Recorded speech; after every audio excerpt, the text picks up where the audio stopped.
वफादार नौकर बहुत समय पहले की बात है।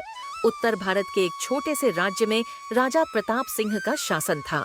प्रताप सिंह न्यायप्रिय और प्रजावत्सल राजा थे, जिनके दरबार में कई योग्य मंत्री और नौकर थे। उनमें से एक था रामू, एक अत्यंत वफादार और ईमानदार नौकर। रामू बचपन से ही महल में काम कर रहा था।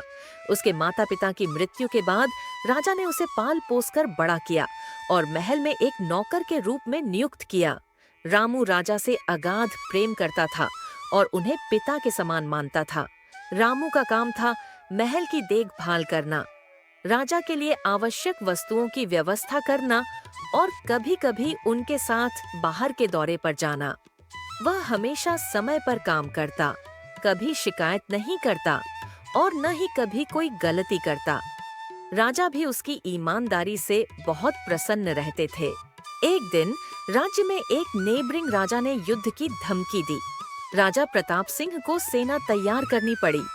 युद्ध में जाने से पहले राजा ने रामू को बुलाकर कहा, रामू, जब तक मैं युद्ध से वापस नहीं आता, महल और रानी की देखभाल की पूरी जिम्मेदारी तुम्हारी है। रामू ने सिर झुकाकर कहा, महाराज, आप निश्चिंत रहे, मैं अपनी जान की बाजी लगाकर भी आपकी रानी और महल की रक्षा करूंगा। राजा युद्ध के लिए रवाना हो गए। कई महीने बीत गए, पर युद्ध समाप्त नहीं हुआ। इस बीच महल में एक नई समस्या खड़ी हो गई। राजमहल के कुछ दरबारी और मंत्री राजा की अनुपस्थिति का लाभ उठाने लगे। वे गुप्त रूप से महल के खजाने से धन चुराने लगे और रानी को भ्रमित करने की कोशिश करने लगे कि रामू उनके खिलाफ षड्यंत्र कर रहा है। रानी शुरुआत में भ्रमित हुई, परंतु उन्होंने खुद रामू पर नजर रखी।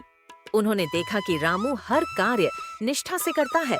वह खजाने के पास कभी नहीं जाता और न ही वह कभी अपमानजनक व्यवहार करता है।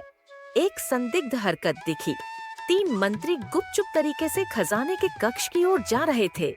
रामू ने अपनी छिपने की जगह से सब देखा और तुरंत रानी को सूचित किया।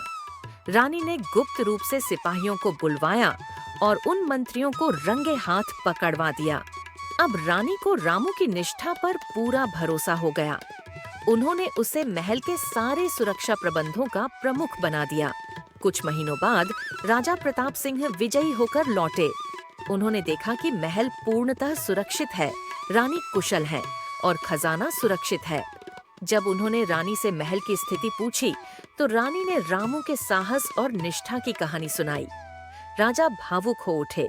उन्होंने रामू को दरबार में बुलाया और कहा, रामू, आज से तुम मेरे नौकर नहीं, मेरे परिवार के सदस्य हो। मैं तुम्हें इस राज्य का प्रमुख मंत्री नियुक्त करता हूँ। रामू पहले तो चौंका, फिर उसने हाथ जोड़कर कहा, महाराज, मैंने केवल अपना कर्तव्य निभाया है। आपके विश्वास को निभाना मेरा धर्म था। राजा ने मुस्कुराकर कहा, रामू, सच्चा सेवक वही है जो संकट में भी अपने स्वामी का साथ न छोड़े। तुम्हारी वफादारी इस राज्य के लिए एक मिसाल है। इसके बाद रामू मंत्री बना और अपने विवेक, ईमानदारी और साहस से पूरे राज्य का सम्मानित व्यक्ति बन गया। लोगों ने उसकी प्रशंसा में गीत बनाए और आने वाली पीढ़ियों को उसकी कहानी सुनाई जाने लगी।